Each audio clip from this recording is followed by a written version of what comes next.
Fala galera, tudo bem pessoal? Começando mais uma aula aqui de história para a prova aí, né? As provas caem em história e falando aí do primeiro reinado que foi o curto governo de Dom Pedro I. O primeiro reinado durou de 1831, melhor dizendo, de 1822, né, até 31. 1822 a 1831 foi o período do primeiro reinado. O curto governo de Dom Pedro I, que não é esse, né? Esse aqui é uma figura mais bonita, né? Na verdade, Dom Pedro I foi um garanhão, né? Um homem realmente de várias mulheres, um homem poligâmico, muito diferente desse aqui, um homem sério, é um homem monogâmico. Mas ele, o governo de Dom Pedro I, foi de 22 a 31 e agora, sem brincadeiras, vamos começar a falar deste governo. Esse aqui é o Dom Pedro I, apresenta a turma. Dom Pedro I foi o nosso, entre aspas, herói da independência, foi quem justamente declara a independência às margens do Riacho Ipiranga, e a partir dali começa uma história que vai ser muito curta, né, do ponto de vista político e também de vida, né, porque o Dom Pedro vai morrer em 34, né, morre jovem. Ele morre em 34, já em Portugal, como Dom Pedro IV, né? Ele sai daqui como Dom Pedro I, vai ser rei em Portugal, e lá ele vira rei Dom Pedro IV, nosso mesmo imperador. E o Dom Pedro I, tem aqui um texto só para ilustrar um pouco do que eu falei, foi nosso primeiro imperador, mas é bom lembrar que o Dom Pedro era português, né? O nosso primeiro imperador brasileiro vai ser o Dom Pedro II, que é o filho dele, e que é engraçado que muita gente se confunde, né? Porque o Dom Pedro II tem aquela barba gigantesca, né? Tem aquela imagem idosa, e na verdade ele é o filho do Dom Pedro I, que nas imagens históricas sempre aparecem mais jovem, mas por uma razão até muito óbvia, né? O Dom Pedro I morreu novo, né? Dom Pedro I morreu com 30 e poucos anos, não lembro agora exatamente a idade, mas era 30 e poucos anos, quando em 1834 ele acabou falecendo, né? Então, Dom Pedro I, e no Brasil, o período dele foi um período muito curto, porque ele foi de herói a vilão muito rápido, né? Uma economia em frangalhos, né? Um país que viveu os seus primeiros anos numa dificuldade econômica muito grande, um país que enfrentou uma guerra extremamente dispendiosa e que nós saímos derrotados, que foi a Guerra da Cisplatina, que vai dar origem ao Uruguai, né? E isso vai levar à falência do Banco do Brasil, vai levar ao aumento da crise econômica, uma péssima relação com a imprensa. Dom Pedro I, ao contrário do filho, que vai ser... Os dois vão ser muito criticados pela imprensa, mas Dom Pedro II entendia que era papel da imprensa as críticas, as charges. Isso para o Dom Pedro II não era problema. Dom Pedro I já tinha uma relação mais intempestiva, podemos dizer assim. E, além disso, revoltas internas, como a mais importante delas todas, a Confederação do Equador, de 1824, e a própria outorga da Constituição Primeira Nossa, que foi justamente a Constituição de 24, a Carta Outorgada de 1824, que não foi uma Constituição votada, discutida, debatida, ela foi imposta, ela foi outorgada. Então, a questão foi... teve essas características, né, o governo de Dom Pedro I. E eu queria explicar isso do início ao fim, beleza? Essa é a bandeira do Império, né, a bandeira do Brasil na época, do Brasil Imperial, e a história do Brasil começa quando se forma, do Brasil Império, né, quando se forma a Assembleia Nacional Constituinte em 1823. Né? Aí depois, aqui esse texto está falando dos outros fatos importantes que aconteceram nessa mesma época, né? Mas a Assembleia Constituinte de 23, que eu queria falar primeiro, ela foi o seguinte: a Assembleia Constituinte de 23 foi quando membros da elite, latifundiários, comerciantes, militares, etc. e tal, participaram da Assembleia, como também vão participar da própria formação da Constituição de 24.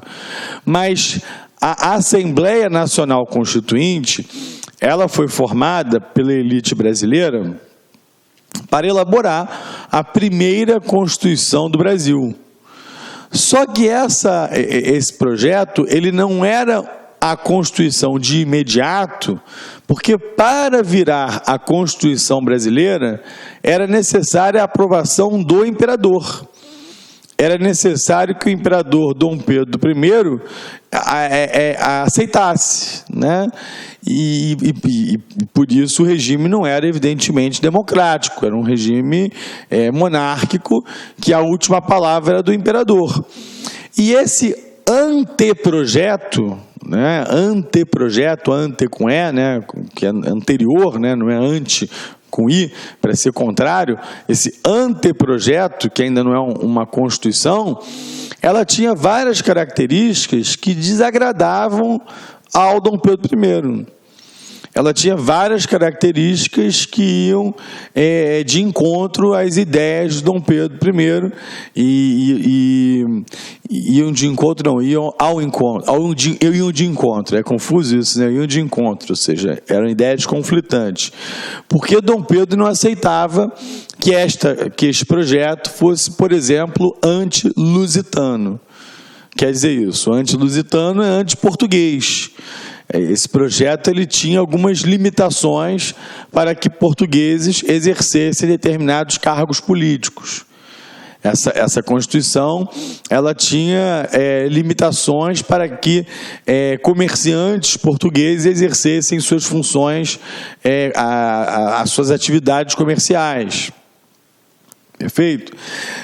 Além disso, ela tinha uma característica que desagradava ao imperador por ser antimonárquica, anti-absolutista. Ela reduzia o poder do imperador.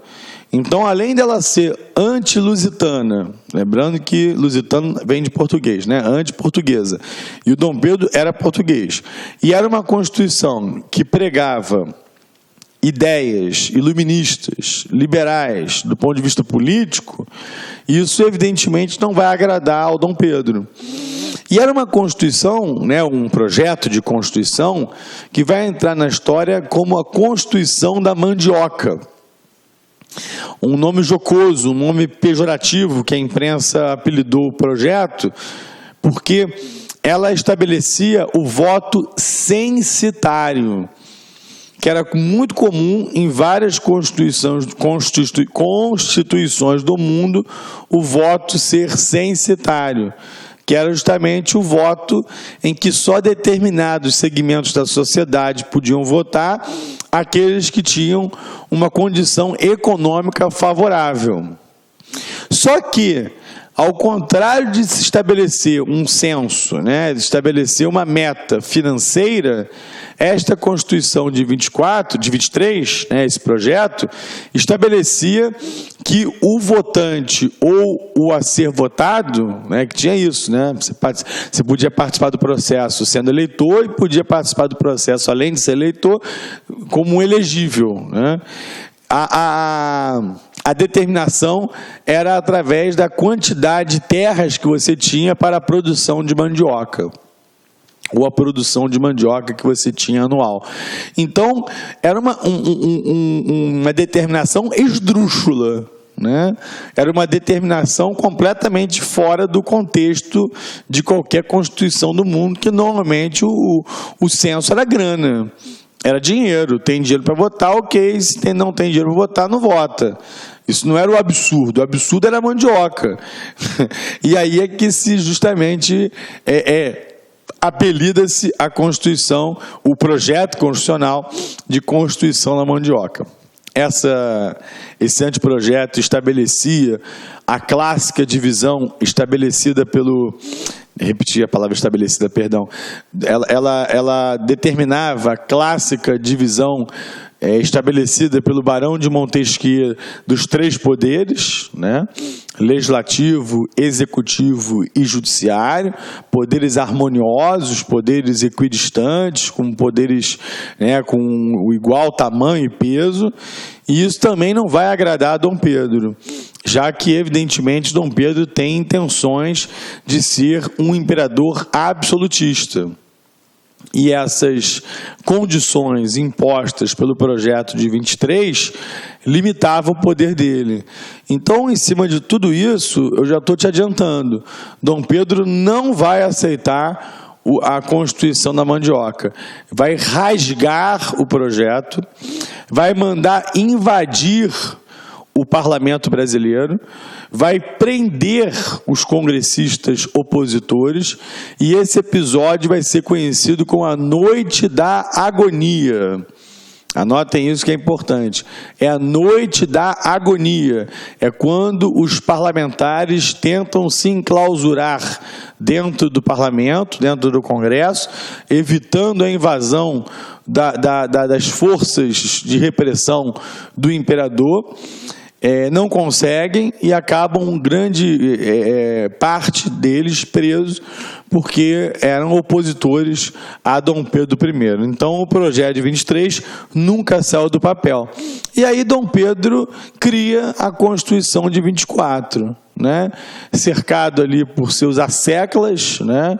Tendo sua entourage por perto, Dom Pedro estabelece a primeira Constituição da história do Brasil, e essa Constituição será outorgada, imposta. Dom Pedro impõe a Constituição. E vamos falar um pouco dessa Constituição de 24. Tá legal? Vou mostrar aqui imagens, não sei que imagens são essas, é da Noite da Agonia, né? São charges mostrando aí as forças policiais de Dom Pedro, os deputados resistindo às prisões, mas é uma tentativa infrutífera, já que acabam sendo presos os deputados opositores.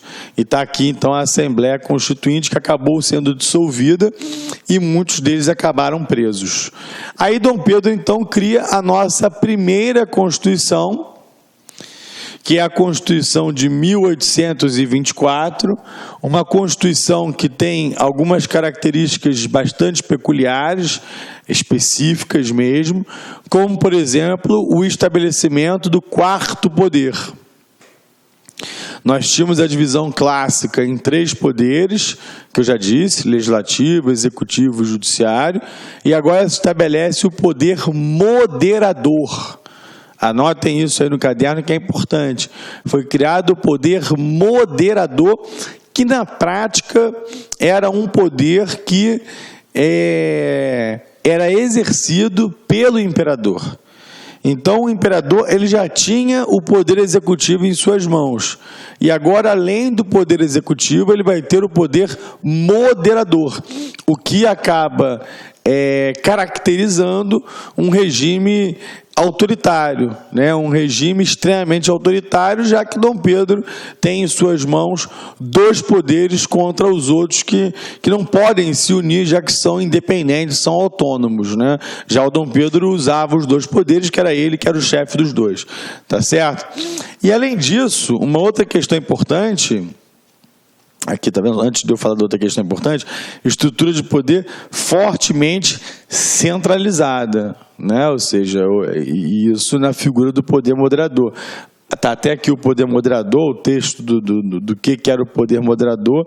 Isso é um texto lá da época, tá vendo? Do século XIX, e a criação do poder moderador. E, além disso, estabeleceu-se também o sistema do padroado, ou o sistema de padroado. O que era isso? Era a submissão da igreja ao poder do Estado. A igreja ficaria submissa ao poder do Estado, os religiosos receberiam pelo Estado, né? O Brasil adotaria oficialmente o catolicismo, né, como a religião oficial do Estado. Isso vai durar até a proclamação da República, quando o Brasil se torna um Estado laico ou leigo. que é o Estado que não tem religião oficial, como é o nosso caso até hoje, mas na época do Império, Dom Pedro estabelece o poder do padroado, o sistema de padroado, e a igreja é submissa aos interesses do Estado, né? Inclusive com essa característica de que os religiosos receberiam os seus salários pelo Estado, seus vencimentos pelo Estado. Então está aqui o texto sobre a questão do poder moderador, exercido unicamente pela figura do imperador, enfim, tudo que eu já tinha dito. Quais são os limites de seus poderes? Aí ele diz, Deus talvez, né? Então Dom Pedro era realmente muito poderoso, e não é uma imagem à toa, não é uma imagem recente, não é uma charge da época, né? Mas ao lado de uma figura feminina, o que já mostra que Dom Pedro era um galanteador, um homem que teve dezenas de filhos, dizem, né? Nada comprovado. Fala galera, e aí, você está gostando dessa super aula? Você vai fazer o concurso para o Magistério do Rio de Janeiro? Então não perca tempo, acesse o nosso site cidconcursos.com.br e adquira a turma completaça por apenas 10 parcelinhas de R$20. É o melhor custo-benefício do mercado. Então, meu companheiro, minha companheira, está esperando o quê? Venha para o Cid Concursos e seja um aluno diferenciado.